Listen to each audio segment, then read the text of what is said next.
नमस्कार, जय श्री कृष्ण। मैं जया गुप्ता। इस वीडियो में मैं सोमवार की व्रत कथा और पूजा विधि लेकर आई हूँ। सोमवार का व्रत श्रावण मास के पहले सोमवार से किया जाता है। इस व्रत को करने के लिए स्नान आदि करके स्वच्छ वस्त्र पहनकर सवेरे शिवजी के मंदिर में जाया जाता है। वहाँ पर शिवजी को जल से स्नान कराकर कच्चा दूध या किसी भी फल के रस के द्वारा उनका अभिषेक किया जाता है। उसके पश्चात उन पर बिलपत्र चढ़ाए जाते हैं, चंदन लगाया जाता है और उनकी पूजा की जाती है। घी प्रसाद चढ़ाया जाता है, आरती की जाती है। पर इस पूजा में हमें ये ध्यान रखना चाहिए कि शिव जी की अकेले की पूजा नहीं होती है। शिव जी की जब आप पूजा करते हैं तो पूरे शिव परिवार की पूजा करनी चाहिए आपको, और पूरे शिव परिवार की पूजा होती है। पूजा करने के बाद कथा सुनी जाती है सोमवार व्रत की, और उसके पश्चात एक दिन में एक समय खाना खाया जाता है और शाम को वापस से शिव जी के मंदिर में दीपक लगाया जाता है। आइए देखें सोमवार की व्रत कथा। एक साहूकार था, उसके पास खूब धन था पर उसके कोई संतान नहीं थी। इसके कारण वो दोनों पति पत्नी खूब दुखी रहते थे। साहूकार शिव जी का अनन्य भक्त था। वो शिव जी की पूजा करता था, रोज शिव जी के मंदिर में जाता था, और पुत्र की इच्छा के लिए वो सोमवार को भी शिव जी के मंदिर में जाता, शिव जी का अभिषेक करता, व्रत करता, शिव जी की पूजन करता था, कथा सुनता था, सायंकाल को भी शिवालय में जाके दीपक लगाता था। इस तरह से करते करते कई साल निकल गए। वो शिव जी की पूजा करता रहा और सोमवार का व्रत करता रहा। अब साहूकार की इस भक्ति भाव को देख के एक दिन पार्वती जी से नहीं रहा गया, तो उन्होंने शिव जी से कहा कि स्वामी, ये साहूकार तो आपका बहुत बड़ा भक्त है और सदैव आपकी व्रत पूजन बहुत श्रद्धा से करता है, तो आपको इसकी मनोकामना तो जरूर पूरी करनी चाहिए। तो शिव जी कहते हैं कि देवी, ये संसार तो कर्म और भाग्य का क्षेत्र है। जो जैसा करता है वैसे ही फल प्राप्त करता है, और जितना जिसके भाग्य में लिखा होता है उसको उतना ही फल मिलता है। इस साहूकार के भाग्य में तो संतान सुख है ही नहीं, इसको संतान सुख कैसे दे दूं? तो पार्वती जी कहती कि हे भोले भंडारी, आपके ऐसे अनन्य भक्तों को यदि किसी प्रकार का दुख है और आप उनका दुख नहीं दूर करोगे, तो मनुष्य क्यों आपकी पूजा करेंगे इस धरती पे, इस कलयुग में? क्यों आपकी सेवा करेंगे? क्यों कोई आपका व्रत करेगा? क्यों कोई आपको मानेगा?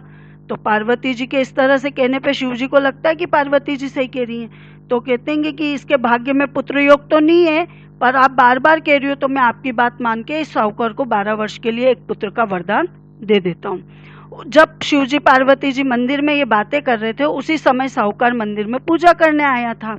तो उसने शिव जी पार्वती जी की ये सारी बातें सुन ली। तो अब ये सारी बातें सुनने के बाद न तो उसको खुशी हुई ना ही दुख हो, यानी बेटा मिल रहा है तो उसकी खुशी इसलिए नहीं हो रही क्योंकि वो 12 साल के लिए ही मिल रहा है, और दुख भी इसलिए नहीं कि चलो हमारे ऊपर से बांझ का कलंक हट जाएगा, बेटा तो मिल रहेगा। तो उसकी तो ऐसी स्थिति कि वो ना खुशी मना सकता ना दुख मना सकता। वो पहले की तरह ही शिव जी के ऊपर विश्वास करके मंदिर में जाता रहा। रोज सोमवार के दिन जाता, व्रत करता, कथा करता, पूजन करता, अभिषेक करता शिव जी का, शाम को शिव जी के मंदिर में दीपक लगाता। इस तरह से वो अपना जो नियम था शिव जी की आराधना करने का, वो शिव जी का आराधना और पूजन अपने भक्ति भाव से नियम पूर्वक करता रहा। अब कुछ समय बीता तो उसको पता चला कि उनके घर में संतान आने वाली है।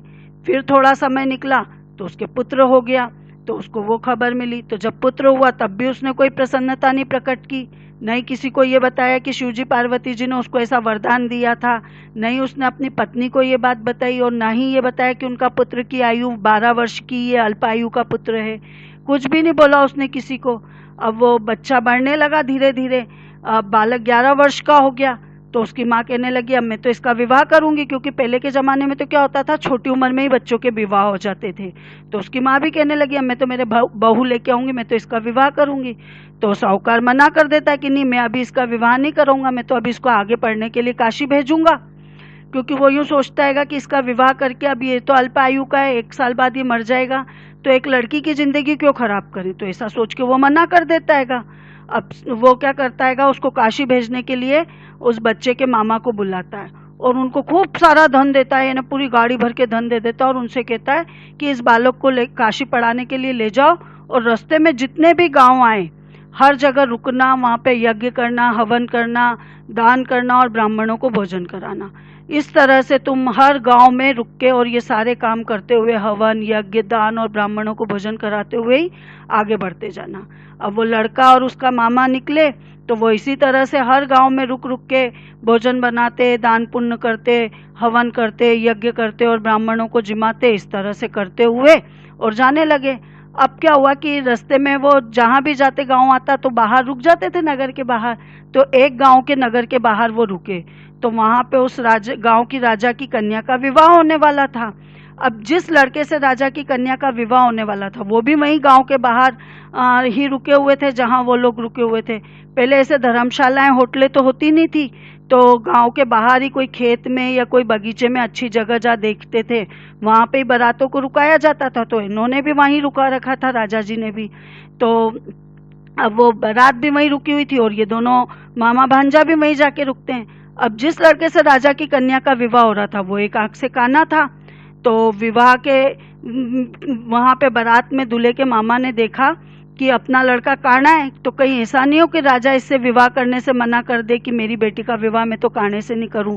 और उसने वो साहूकार के सुंदर से बेटे को देखा साहूकार के साथ, तो उसने सोचा क्यों नहीं इससे कह दें अपन कि भाई ये लड़का जो है सुंदर सा, तोरण के समय इसको बिठा दे दूल्हे के स्थान पे घोड़ी पे, और फिर जब दुल्हन आ जाएगी तो हम हमारी दुल्हन लेके चल जाएंगे और ये इनके आगे चल जाएंगे। तो वो इस तरह का सोच के और लड़के के मामा के पास जाके कहता है कि आपका लड़का यदि हमारे दूल्हे की जगह बैठ जाए और तोरण मार दे और शादी करके दुल्हन को लेके आ जाए, फिर आपके चल जाना और हमारी बहू को हम रख लेंगे। तो लड़के का मामा मान जाता है। तो फिर वो लड़के को सजा के अच्छा दूल्हा बना के घोड़ी पे बिठा के और बारात को लेके जाते हैं। अब वो लड़का तोरण मारता है, विवाह का सारा काम होता है, उसी के साथ फेरे वगैरह सब होते हैं राजा की बेटी के, और उसको विदा कर दिया जाता है। अब राजकुमारी को विदा करा के वापस वहीं पे लाते हैं जहाँ पे बारात को रोका था, वहाँ लेके आते हैं। अब वहाँ से लड़का जाने लगता है तो वो क्या करता है, चुपके से राजकुमारी की चुनरी के पल्ले पे लिख देता है कि तेरा विवाह तो मेरे साथ हुआ है, परंतु तुझे जिस राजकुमार के साथ भेजेंगे वो तो काना है और मैं तो काशी पढ़ने जा रहा हूँ। अब लड़की जब अपनी चुनरी पे ऐसा लिखा हुआ देखती है तो वो राजकुमार के साथ जाने से मना कर देती है और कहती मेरा पति तो आगे पढ़ने के लिए काशी गया हुआ है, ये मेरा पति नहीं है। तो राजा को जब ये बात पता चलती तो वो अपनी पुत्री को विदा करने से मना कर देते हैं, बारात को खाली हाथ वापस लौटा देते हैं।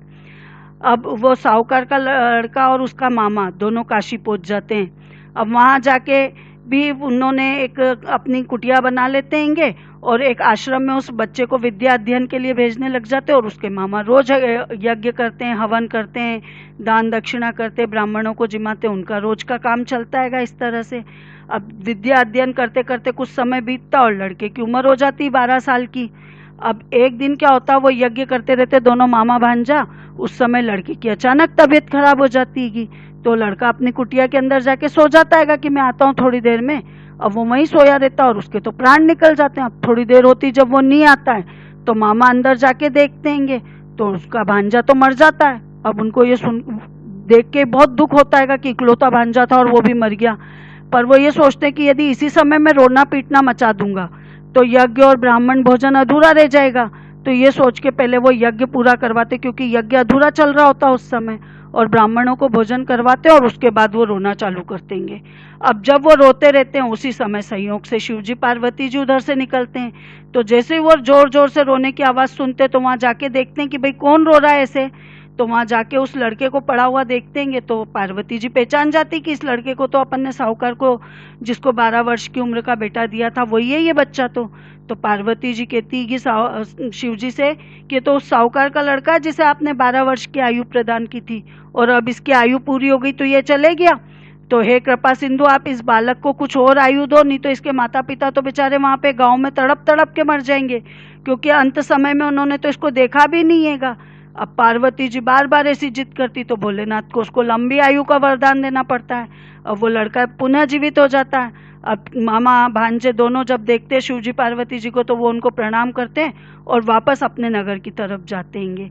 अब रास्ते में वापस वो उसी नगर में पहुंचते हैं जहाँ लड़के का विवाह हुआ था, और वहां जाके वो वापस यज्ञ करते हैं और लोगों को, ब्राह्मणों को भोजन कराते हैं। तो राजा को पता चलता है, तो राजा जाके देखते हैं तो राजा उस लड़के को पहचान जाते हैं कि ये तो हमारे जमाई सा है। तो वो उनको महल में लेके जाते हैं, उनका खूब आदर सत्कार करते हैं, उनका खूब आतिथ्य करते हैं और अपनी पुत्री को खूब सारा धन देके नौकर चाकरों के साथ उनके साथ विदा कर देते हैं। अब वो लोग अपने गांव के निकट पहुंचते हैं, नगर के निकट। तो मामा कहता है कि बहू पहली बार जा रही है, तो मैं ऐसा करता हूँ कि तुम्हारे घर जाके पहले खबर कर देता हूँ कि हम लोग यहाँ आ गए हैं बहू के साथ, तो आप आके बहू की अगवानी कर लो। तो वो मामा उन दोनों को वहीं छोड़ के नगर के बाहर और मामा उनके घर जाता है। अब वो वहाँ घर जाके देखता है तो देखता है उनके बहन और जिया जी जो थे लड़के के माता पिता, वो घर की छत पे बैठे होते हैंगे और उन्होंने प्रण किया होता है कि जब तक उनका बेटा सकुशल जीवित नहीं आएगा तब तक वो नीचे नहीं आएंगे। यदि उनका बेटे की मरे हुए की खबर आएगी तो वो भी छत से खुद के अपने प्राण दे देंगे। तो लड़के का मामा जब उनको सारी बात बताता तो उनको विश्वास ही नहीं होता है। फिर मामा शपथ लेके कहता है तो वो विश्वास करते हैं। फिर लड़के के माता पिता अपने सारे रिश्तेदारों और पड़ोसियों के साथ गाजे बाजे लेके जाते हैं नगर के बाहर और बेटे बहू को लेके आते हैं, उनका यानी उनकी अगवानी करते हैं और उनको लेके आते हैं। घर लाके शिवजी पार्वती जी की कृपा से सब सुखपूर्वक रहते हैंगे।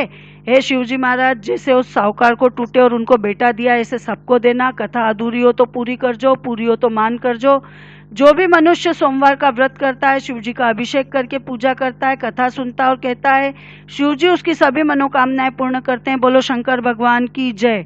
आपको मेरा ये वीडियो अच्छा लगा है तो इसे लाइक और शेयर कीजिए। यदि अभी तक आपने मेरे चैनल को सब्सक्राइब नहीं किया है तो मेरे चैनल को सब्सक्राइब कीजिए, बेल आइकन को हिट कीजिए ताकि मेरे नए वीडियोस के नोटिफिकेशन आपको तुरंत प्राप्त हो। हिंदू धर्म, संस्कृति, तीज त्योहार, व्रत कथा, रीति रिवाज इत्यादि जानने के लिए मेरे साथ बने रहिए। ओम नमः शिवाय। जय श्री कृष्ण।